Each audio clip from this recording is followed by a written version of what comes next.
The wind in the outskirts of Chernihiv carried a strange mix of winter and fear. Smoke floated in the distance like a heavy curtain, and the houses, those still standing, had their windows cracked like fractured memories. The world had been loud for months, filled with artillery thunder and the sharp sobs of families leaving behind homes that suddenly felt heavier than life itself. But on one cold morning, in a small Ukrainian town forgotten by the map, something unusual began brewing, quiet, soft, and impossibly out of place. It started with a man named Mikhail Petrov, a 27-year-old Russian soldier who never planned to become one. He had lived a simple life in Kirov, working in a small repair shop, fixing radios and old cassette players because the elderly still trusted him more than modern replacements. His days were slow, predictable, almost painfully peaceful. He liked it that way. But life has a cruel sense of humor, and before he understood how quickly things change, he found himself wearing a uniform, marching into a conflict he didn't fully believe in. In the same small Ukrainian town lived a second unexpected character, a Filipino migrant named Daniel Alonzo, who originally came to Ukraine years before the war to work as an English tutor and caregiver. He had grown comfortable with the cold. He loved the markets where old women sold pickled vegetables in jars and homemade bread warm from the oven. Ukrainians treated him kindly, calling him Daniil because it was easier to pronounce. But even with the friendliness, Daniel always carried the Philippines in his heart. The warmth, the humor, the instinct to comfort, the music. Especially the music. Daniel survived the early days of the conflict by staying optimistic, something he perfected after 2 decades of living in a country known for typhoons, blackouts, floods, and yet somehow still blessed with laughter. Ukrainians admired him for that, his calm voice, his quiet resilience, and the worn-out guitar he carried everywhere, as though it were a shield stronger than bricks. The morning that would change the town forever began like any other. Frost glazed the broken streets. The soldiers stationed nearby moved through the silent roads, checking empty homes and abandoned shops.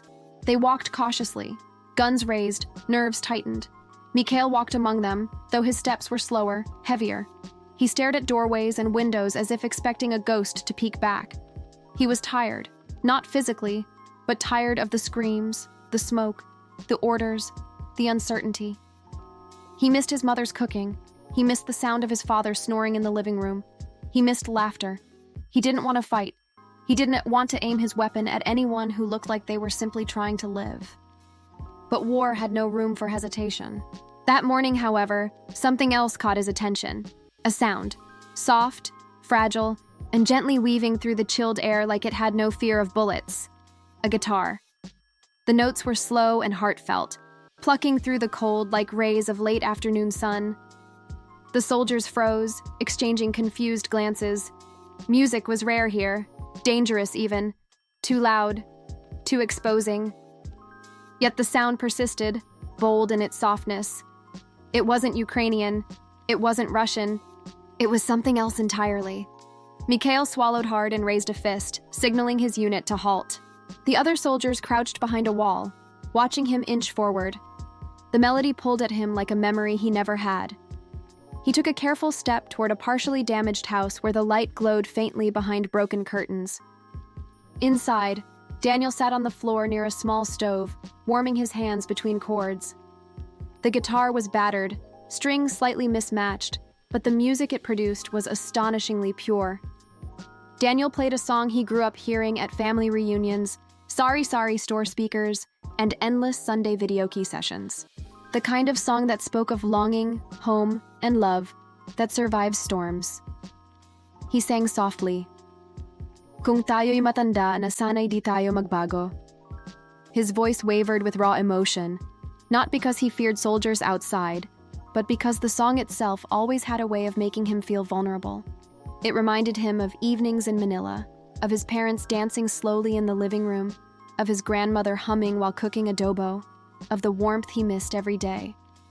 When Daniel reached the chorus, his voice grew steadier, braver. Ipagpatuloy mo lang ang pagtanda natin. Mikhail's chest tightened. He had no idea what the words meant, but something about the melody cut deeper than any command he'd ever been given. He lowered his rifle without realizing it. For months, his world had been only noise. Shouting, gunfire, explosions, orders barked like threats. But this sound was different. It felt like a mother's hand on a shaking shoulder, a lullaby during a storm, a reminder that people, no matter the flag they lived under, wanted the same simple things: peace, love, home. He stepped closer, boots crunching on debris. Daniel heard it. His fingers froze over the strings. The last note trembled in the air before fading into silence. For a moment, there was nothing but the sound of the wind. Then Daniel turned around slowly, expecting danger, expecting shouting, expecting the cold metallic barrel aimed at him.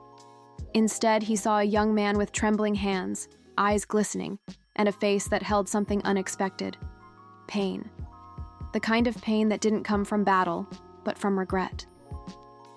Mikhail stood there, unsure if he had crossed a line or broken orders, but he couldn't bring himself to lift his weapon again. His voice cracked when he finally spoke. What song is that?" Daniel blinked, surprised by the gentleness of the question. "It's a Filipino love song," he said carefully, his accent soft. "About growing old with someone, about staying together through everything." Mikhail pressed a hand to his chest as if trying to steady his heartbeat. "It sounds sad," he whispered. "But beautiful." Daniel nodded. "Most of our songs are like that, hurt and hope mixed together." One of the other soldiers appeared behind Mikhail, panting slightly. "Commander is calling. What's happening here?" Mikhail didn't answer. He couldn't. He kept staring at the Filipino man and the guitar like they were the only peaceful things left in the world. Another soldier stepped forward, gun raised. "He's singing? Here? Are we allowing—" But before he could finish, Mikhail lifted his own hand sharply, signaling him to stop. "Put the gun down." The soldier frowned. "Why?" "Because," Mikhail murmured, "the music is not our enemy." The others looked confused, slightly afraid of how their comrade was acting. This wasn't protocol. This wasn't how things normally worked. But something in Mikhail's eyes made them lower their weapons reluctantly. Daniel exhaled shakily, though he didn't speak. He instead held the guitar close, like a lifeline. Mikhail pointed at the instrument. "Can you play it again?" Daniel opened his mouth to answer, but something in the soldier's trembling voice made him pause. He nodded slowly, lifted the guitar, and began playing again. The notes drifted into the raw winter air. The soldiers listened. The house walls seemed to soften. Even the wind quieted, as if allowing the melody to finish. Mikhail closed his eyes. His shoulders shook, not from cold, but from something he had held back for far too long. The others looked at him, stunned. They had never seen him cry. Not during explosions, not during losses, not even during their long, silent nights when the weight of what they were doing pressed heavily on their conscience. But a Filipino love song did what war could not. It broke him open. When the song ended, Daniel looked down at his hands, unsure what would happen next. Mikhail wiped his face roughly and spoke in a low voice, each word trembling. "I don't want to fight anymore." His fellow soldiers stiffened. "Mikhail," one whispered urgently. "No." Mikhail lifted his head, eyes burning but alive. "We're in someone else's home, someone else's street, someone else's life. And I can't keep destroying things that were never mine to touch." He turned toward Daniel again. "Your music, it reminded me how human we all are." Daniel swallowed hard, throat tight. "You are human. All of you are. That's why I played. Not to fight, but to remind myself I still have a heart too." The silence that followed was heavy, but it wasn't hostile. It was the kind of silence that came when people stood on the edge of a decision that could either save or doom them. From a distance, more soldiers approached. Not Russian, Ukrainian. They saw the group gathered near the damaged house. They saw rifles lowered. They saw two men staring at each other with something fragile and unbelievable between them. They raised their weapons, cautious, ready. But instead of fear, they heard music.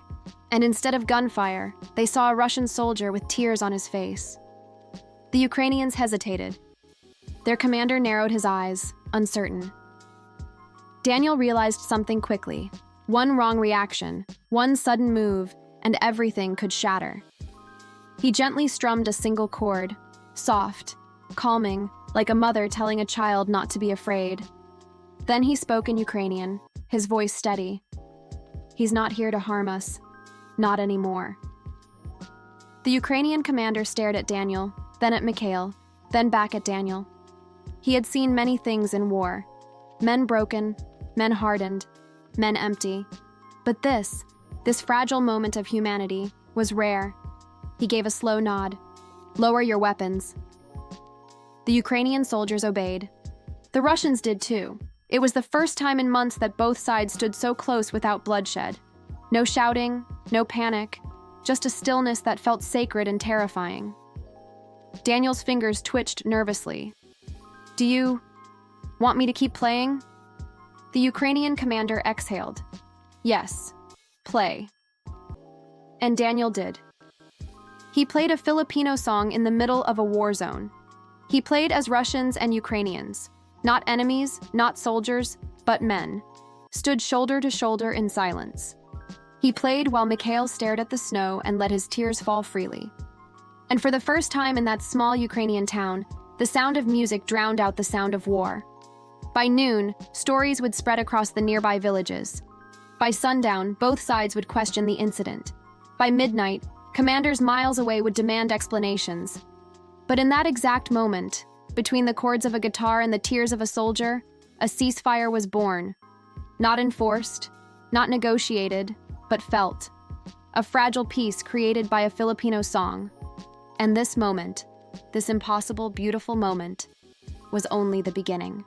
That afternoon in Chernihiv felt unreal, as if the winter sun itself couldn't decide whether to hide behind the clouds or witness what was unfolding.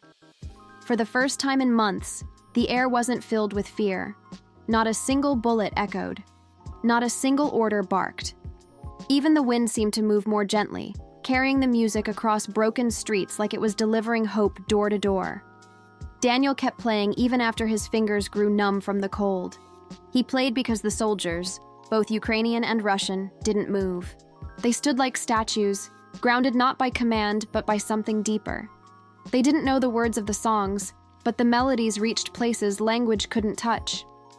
Mikhail sat on a broken step outside the house, staring at the frozen ground. His rifle lay beside him, untouched, like a burden finally put down. He looked younger without it, smaller, more human. He hugged his knees and let the guitar's sound wash over him until his tears dried on his cheeks and left salt trails in the cold. When Daniel finally rested his tired hands, a long silence followed. The kind of silence that made your chest tight because it meant something sacred had just passed. The Ukrainian commander, a middle-aged man with tired eyes and a stiff posture, stepped forward first. "You," he said quietly to Daniel. "You did something today I have never seen in war." Daniel shook his head. "It wasn't me. It was the song. Filipinos. We always sing when we are hurting. Maybe that's why it reached him." The commander looked at Mikhail, who still avoided meeting anyone's eyes. "And you?" he said softly. "Are you certain about what you said earlier?" Mikhail lifted his head slowly. His voice came out quiet but unwavering. "I'm done fighting." The Russian soldiers behind him stiffened but didn't argue. They could see it, the shift inside him, the finality in his tone. Some of them looked away, conflicted. Others lowered their heads, as if ashamed of how easily he had found something they themselves had been too afraid to admit. The Ukrainian commander studied him. "You understand what happens next?" "Yes," Mikhail whispered. "But I won't pick up that weapon again." Daniel felt a lump form in his throat. For a man to abandon combat in the middle of war was not merely bravery. It was rebellion against everything that forced him there. The Ukrainian commander nodded once, as if quietly accepting a burden he never wanted but was now responsible for. "Then you stay here. For now. No one touches you. No one shoots." One of the Ukrainian soldiers whispered, "Sir, are we really?" "Yes," the commander interrupted firmly. "We are doing this." The soldiers exchanged looks of disbelief, but they obeyed. Daniel let out a breath he didn't realize he was holding. A part of him feared the moment the Ukrainians would take Mikhail away. Another part feared the Russians would object and break the fragile peace. But neither happened. Something unspoken held them all in place. A shared exhaustion, a shared humanity, a shared longing for something other than destruction. As the day dimmed, a strange scene unfolded in the small town. Russians and Ukrainians walked together toward an old warehouse the villagers had used as a shelter. They cleared the debris, set up a small fire pit, and arranged wooden crates for sitting. No one spoke much. The silence wasn't awkward. It was healing. Daniel sat with his guitar again. At first he plucked random chords, unsure what to play. Then he remembered something. Back home, during brownouts, his mother used to hum a simple melody to calm the children in their barangay. He played that. Soft, slow, like warm water running over cold stones.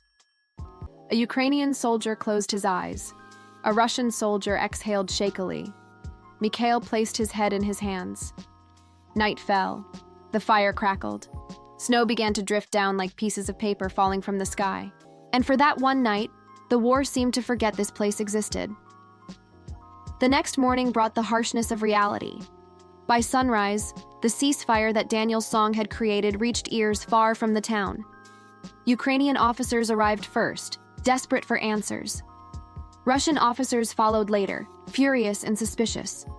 No one fired, but tension thickened the air again like fog. Daniel stood in the middle of it all, feeling smaller than ever. The Ukrainian commander explained as neutrally as possible. There was music. The soldiers stopped fighting. That's all. A Russian officer approached Mikhail sharply. Explain yourself. But when Mikhail opened his mouth, his voice quivered. I heard a song, and I remembered I do not want to die here. I do not want to kill here. The officer scoffed but said nothing. Another asked, Are you defecting? No, Mikhail whispered. I am stopping. Stopping what? The officer barked. Killing. A long silence. Dangerous. Heavy. Daniel swallowed hard and stepped forward before anyone else reacted. He's not a traitor. He's just tired. We all are. If you punish him for having a heart, then what's the point of any of this? The Russian officer glared at him, brows furrowing as if seeing Daniel clearly for the first time. You, Filipino, why are you here in this war? Daniel chuckled bitterly. I've been asking myself that every day. The Ukrainian commander stepped between them. You will not touch him. The Russian stiffened. What right do you have to interfere? One demanded. The right of a man who doesn't want bloodshed in his town. The commander answered calmly.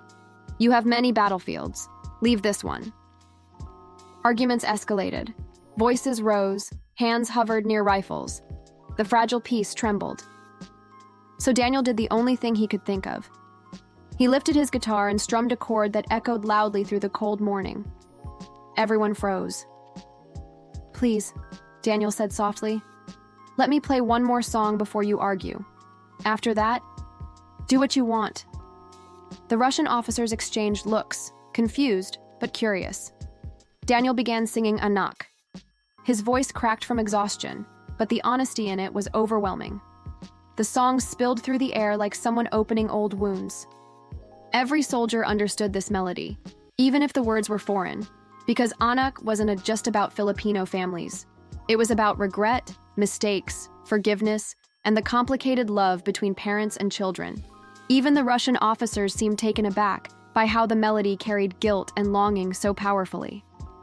When Daniel reached the part of the song that rises emotionally, Mikhail broke down again, but this time he wasn't alone. A Ukrainian soldier wiped his eyes discreetly. A Russian soldier clenched his jaw, fighting tears. Even the officers grew visibly uncomfortable, as if remembering the families waiting back home. When the final note faded, the silence that followed was not tense. It was heavy in a different way, a way that asked, what are we doing to each other? To ourselves? And that was the moment everything changed. The Russian officer in charge exhaled shakily and said, We will take Mikhail with us, but... He paused, surprising even himself. We will not charge him with insubordination. He is unwell. emotionally. He will be sent home. Mikhail's head snapped up. Home? Truly? The officer nodded reluctantly. This war has taken many things from all of us. If a song broke you, maybe it is better that you leave. Mikhail covered his mouth, disbelief flooding him. Daniel smiled gently. He walked up to him and handed him a small, worn-out pick he carried since college. This is for you. If you ever feel lost again, find a guitar. Music saved you once. Let it save you again. Mikhail accepted it with shaking hands. I don't know how to repay you. You don't have to, Daniel whispered. Just live. The Russian soldiers gathered around him. One placed a hand on Daniel's shoulder and murmured, "Thank you, Filipino." Then, in the most surreal sight the town had seen since the war began, the Russian troops left peacefully. No shots fired, no anger. Just tired footsteps fading into the distance. The Ukrainians didn't celebrate. They didn't cheer. They simply breathed for the first time in months. Days turned into weeks. The small town slowly recovered. Families returned. Children played again. The Ukrainian commander visited Daniel often, asking him about Filipino culture, food, and why Filipinos always sang even in the darkest times. Daniel laughed and said, "Because when life is too heavy, singing makes the load a little lighter." Months later, Daniel received a letter. The handwriting was shaky, but he recognized the name immediately. "Dear Daniel, I arrived home. I am alive because of you. I told my mother about the song. I told her how it felt like someone opened a window in the middle of a burning room. She cried too. She said she wants to thank the Filipino who reminded her son how to feel again. I bought a guitar. I am learning, slowly, badly. But I play the song you played that day. Even if I don't know the words yet. I hope one day I can visit the Philippines. I want to hear your people sing." Mikhail Daniel wiped his eyes, laughing at himself for how emotional he was. But he couldn't help it.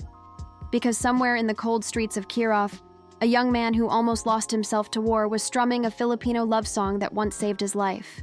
And in a small Ukrainian town, a community still healing from scars of conflict often gathered at sunset to listen to Daniel play. They didn't understand the lyrics, but they understood the feeling. Filipino music became part of their recovery. Filipino warmth became part of their identity. Filipino resilience became a bridge between two worlds. Years later, when Ukraine was finally at peace, documentaries would cover this story. They would show footage of the warehouse where Russians and Ukrainians once sat together, united by a melody. They would interview villagers who said, "The Filipino song made the guns go silent." They would show Mikhail in Russia, teaching neighborhood children how to play guitar, telling them gently, this song comes from the Philippines. It saved me." And in every retelling, no matter how many details changed over time, two truths remained the same. A Filipino song stopped a battle, and a melody born under warm tropical skies melted a frozen heart in a war-torn land. The world often underestimated the Philippines, its people, its humor, its music. But in this small forgotten corner of Europe, one moment proved something simple. Filipino songs don't just entertain, they heal, they connect. They remind the lost that they are still human. And sometimes, just sometimes, they can stop a war.